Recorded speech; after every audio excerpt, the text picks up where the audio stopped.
আজিৰ এইটো ভিডিঅ'ত মই তোমালোকৰ অসমীয়া দ্ৰুতপাঠ অৰ্থাৎ বৈচিত্ৰ্যময় অসমৰ তোমালোকৰ যিটো চেপ্টাৰ 6 অৰ্থাৎ মৰাণসকল এই চেপ্টাৰটো যিমানখিনি পাঠভিত্তিক প্ৰশ্ন উত্তৰৰ লগতে এমচিকিউ গোটেইখিনি আজিৰ এইটো ভিডিঅ'ত আলোচনা কৰিম। সো তোমালোকে ভিডিঅ'টো প্ৰথমৰ পৰা শেষলৈ চাই থাকা আৰু তোমালোকে আমাৰ এই সেৱা পাঠশালা ইউটিউব চেনেলটো ছাবস্ক্ৰাইব কৰি ল'বা কাৰণ তোমালোকক ক্লাছ 10 আটাইখিনি সাবজেক্ট আমাৰ এই সেৱা পাঠশালা ইউটিউব চেনেলত ফ্ৰী অফ কষ্টত পঢ়াই থকা হৈছে। প্ৰথমতে তোমালোকে পাঠৰ যিখিনি তোমালোকৰ অনুশীলনী কুৱেশ্যন আনসাৰ আছে সেইখিনি ভালদৰে লিখি লোৱা। ইয়াৰ পিছত মই এইখিনি শেষ হ'লে এইটো ভিডিঅ'তে মই তোমালোকক এমচিকিউ সহ এই চেপ্টাৰটো যিমানখিনি তোমালোকৰ পৰীক্ষাত ভিতৰৰ পৰা কুৱেশ্যন নাহক কিয় গোটেইখিনি মই আলোচনা কৰিম। সো তোমালোকে ভালদৰে কুৱেশ্যন আনসাৰসমূহ এতিয়া লগে লিখি চোৱা। 1 নম্বৰ কুৱেশ্যন চোৱা যে মৰাণসকলৰ নৃগোষ্ঠীয় পৰিচয় সম্পৰ্কে তিনিটা বাক্যত লিখা। উত্তৰ যে মৰাণসকল বৃহৎ কিৰাত মংগোলীয় মূলৰ অন্যতম জনজাতীয় গোট। 2 নম্বৰ চোৱা অসম আৰু কোনকেইখন জিলাত মৰাণসকলৰ বসতি বেছি। উত্তৰ অসমৰ তিনচুকীয়া জিলা, ডিব্ৰুগড় জিলা আৰু অৰুণাচলৰ নামচাই আৰু চাংলাং জিলাত মৰাণসকলৰ বসতি বেছি। নেক্সট 3 নম্বৰ চোৱা যে বুৰঞ্জীত উল্লেখ থকা 12 ঘৰ কছাৰীৰ নাম লিখা। উত্তৰ বুৰঞ্জীত উল্লেখ থকা 12 ঘৰ কছাৰীৰ নাম হ'ল যে দমচয় অৰ্থাৎ ডিমাচা, ইনটহজয়, হোজাই, বিহদয় বড়ো, জুহল লুইবা, লালু বা সম্প্ৰতিব্ৰী, বাদু সোণলয় অৰ্থাৎ সোণোৱাল, ইনটু মিমখয় অৰ্থাৎ মৰাণ, তাৰপিছত টিউনয় দেউৰী, ইনটু অৰ্থাৎ মেছয় মেছ, তাৰপিছত কুচুবৰ্জ অৰ্থাৎ কোচ, তাৰপিছত ইনটু গাৰুই অৰ্থাৎ গাৰু, ৰাভা কিতয় ৰাভা, তাৰপিছত বুদু সজয় অৰ্থাৎ হাজং। নেক্সট 4 নম্বৰ যে মৰাণ ভাষাৰ 10টা শব্দ লিখা। উত্তৰ মৰাণ ভাষাৰ 10টা শব্দ হ'ল দি মানে কি পানী, হিম মানে হ'ল নিমখ, তাৰপিছত মাই কি ধান, মাইৰুম মানে চাউল, মিয়াম মানে ভাত, মোহন মানে কি মাংস, চান মানে সূৰ্য, দান মানে চন্দ্ৰ, তাৰপিছত হান মানে চাহ, হিংকা মানে কাপোৰ আৰু চেনফং মানে কি গছ। 5 নম্বৰ চোৱা যে মৰাণসকলৰ ঐতিহাসিক যুগৰ ৰাজ্যখনৰ চাৰিসীমা উল্লেখ কৰা। উত্তৰ চোৱা মৰাণসকলৰ ঐতিহাসিক যুগৰ ৰাজ্যখনৰ চাৰিসীমা হ'ল উত্তৰে বুঢ়ীদিহিং, দক্ষিণে দিচাং, পূবে চফ্ৰাং আৰু পশ্চিমে ব্ৰহ্মপুত্ৰ। 6 নম্বৰ কুৱেশ্যন চোৱা মৰাণসকলৰ ঐতিহাসিক যুগৰ অন্তিমজন ৰজাৰ নাম কি। উত্তৰ মৰাণসকলৰ ঐতিহাসিক যুগৰ অন্তিমজন ৰজাৰ নাম হ'ল বদৌচা বা বড়োচা। 7 নম্বৰ কুৱেশ্যন চোৱা মৰাণসকলে বহাগৰ বিহু কেনেকৈ পালন কৰে।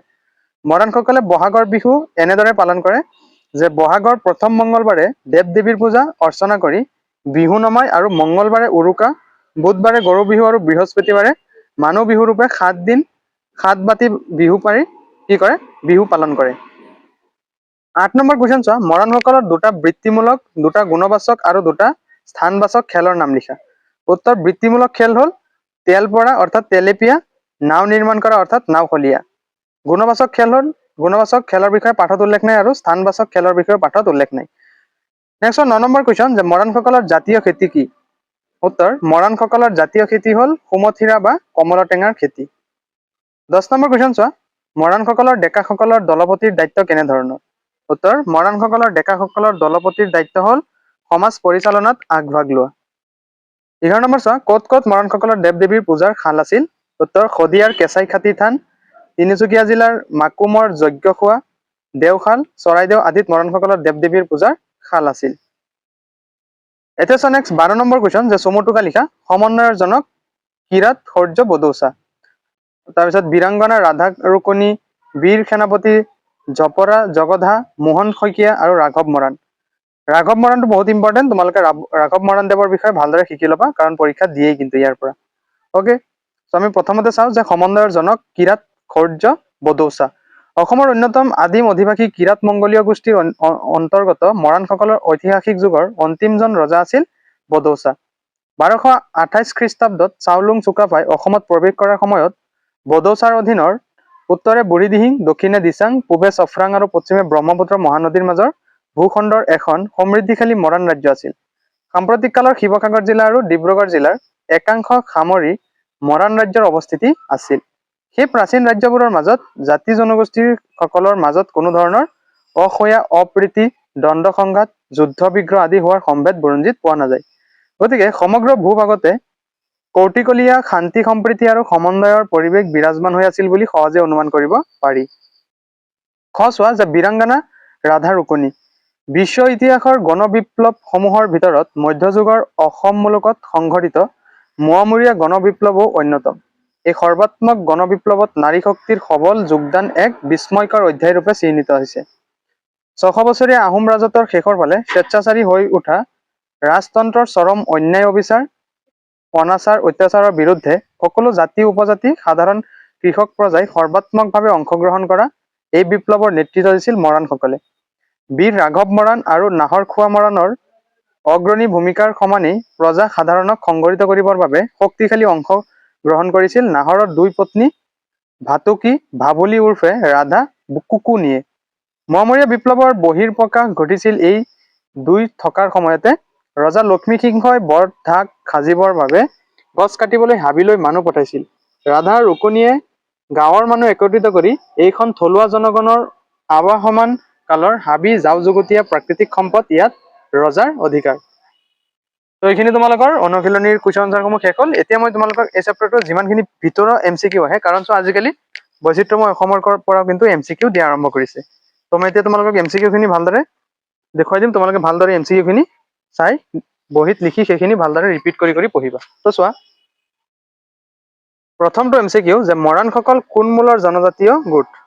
ইয়াৰ অপশ্যন গ হ'ব যে কিৰাত মংগোলীয় মূলৰ জনজাতীয় গোট। নেক্সট চোৱা, 2 নম্বৰ যে মৰাণসকলৰ বসতি মূলতঃ কোনখন জিলাত বেছি?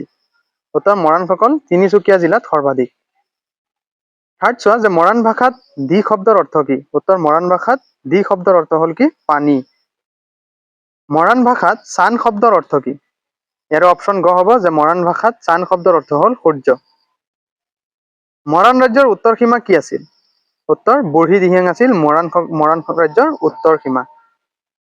নেক্সট 6 নম্বৰ মৰাণ ৰাজ্যৰ পশ্চিম সীমা কি আছিল? উত্তৰ কি হ'ব? ব্ৰহ্মপুত্ৰ, অপশ্যন খ। নেক্সট 7 নম্বৰ মৰাণসকলৰ ঐতিহাসিক যুগৰ অন্তিমজন ৰজাৰ নাম কি? ইম্পৰ্টেণ্ট আছে, বডৌচা আছিল মৰাণসকলৰ অন্তিমজন ৰজা। 8 নম্বৰ চোৱা যে মৰাণসকলে বহাগ বিহুৰ উৰুকা কেতিয়া পালন কৰে? উত্তৰ কি? মংগলবাৰে, অপশ্যন ক হ'ব শুদ্ধ উত্তৰ। নেক্সট 9 নম্বৰ মৰাণসকলে গৰু বিহু কেতিয়া পালন কৰে? উত্তৰ মৰাণসকলে গৰু বিহু বুধবাৰে কি কৰে? পালন কৰে। 10 নম্বৰ চোৱা মৰাণসকলৰ জাতীয় খেতি কি? উত্তৰ হ'ব সুমথিৰা বা কমলা টেঙা। 11 নম্বৰ চোৱা মৰাণসকলৰ ডেকাসকলৰ দলপতিৰ দায়িত্ব কি? উত্তৰ হ'ব সমাজ পৰিচালনাত আগভাগ লোৱা। নেক্সট চোৱা 12 নম্বৰ মৰাণসকলৰ দেৱ দেৱীৰ পূজাৰ শাল ক'ত নাছিল? উত্তৰ কামাখ্যাত মৰাণসকলৰ দেৱ দেৱীৰ পূজাৰ শাল নাছিল। মৰাণসকলৰ পূৰ্বৰ ৰাজ্যৰ নাম কি আছিল? 13 নম্বৰ কুৱেশ্যন চোৱা যে মৰাণ ৰাজ্য, অপশ্যন হ'ব খ। 14 নম্বৰ চোৱা মৰাণ ভাষাত মাই শব্দৰ অৰ্থ কি? উত্তৰ হ'ব ধান, অপশ্যন ক। 15 নম্বৰ চোৱা মোৱামৰীয়া বিপ্লৱৰ প্ৰধান নেতা কোন আছিল? উত্তৰ কি? ৰাঘৱ মৰাণ, অপশ্যন হ'ব খ। অ'কে, তাৰপিছত চোৱা 16 নম্বৰ মোৱামৰীয়া বিপ্লৱৰ সময়ত ৰজা কোন আছিল? উত্তৰ কি হ'ব যে লক্ষ্মী সিংহ। 17 চোৱা বীৰাংগনা ৰাধা ৰুকনি কাৰ পত্নী আছিল? উত্তৰ নাহৰ খোৱা মৰাণৰ পত্নী আছিল বীৰাংগনা ৰাধা ৰুকনি। নেক্সট 18 নম্বৰ যে জপৰা জগধা কোন শতিকাৰ বীৰ পুৰুষ আছিল? উত্তৰ হ'ব দশম শতিকাৰ। 19 নম্বৰ চোৱা যে মোহন শইকীয়াই ক'ত শিক্ষকতা কৰিছিল? উত্তৰ হ'ব কি? ডিব্ৰুগড় জিলাত।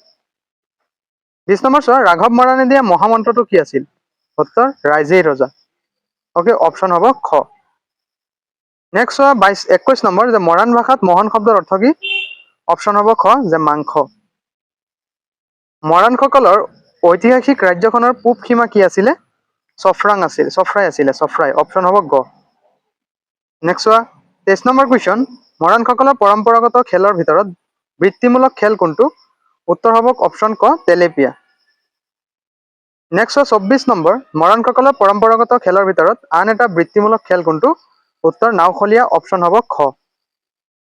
25 নম্বৰ চোৱা চাওলুং চুকাফাই অসমত কিমান চনত প্ৰৱেশ কৰিছিল? উত্তৰ হ'ব 1228 চনত, অৰ্থাৎ 1228 খ্ৰীষ্টাব্দত। তো এইখিনি আছিলে তোমালোকৰ মৰাণসকল চেপ্টাৰটোৰ আটাইখিনি MCQ। তো তোমালোকে কি কৰিবা? ভিডিঅ'টো লাইক কৰি আমাৰ এই সেৱা পাঠশালা ইউটিউব চেনেলটো ছাবস্ক্ৰাইব কৰি ল'বা। আৰু তোমালোকৰ বৈচিত্ৰ্যময় অসমৰ আটাইখিনি চেপ্টাৰ মই পঢ়াই আছো আৰু পঢ়াইছো বহুতখিনি। তোমালোকে কি কৰিবা? আমাৰ এই সেৱা পাঠশালা ইউটিউব চেনেলৰ প্লেলিষ্ট এটা চাবা, তাতে বৈচিত্ৰ্যময় অসম বুলি এটা প্লেলিষ্ট আছে, তাতে তোমালোকে আটাইখিনি চেপ্টাৰৰ তোমালোকে ভিডিঅ' পাই যাবা। ঠিক আছে, চ' আজিলৈ আহিছো, বাই বাই, টেক কেয়াৰ। তোমালোকে ভিডিঅ'টো লাইক কৰি চেনেলটো ছাবস্ক্ৰাইব কৰি ল'বা।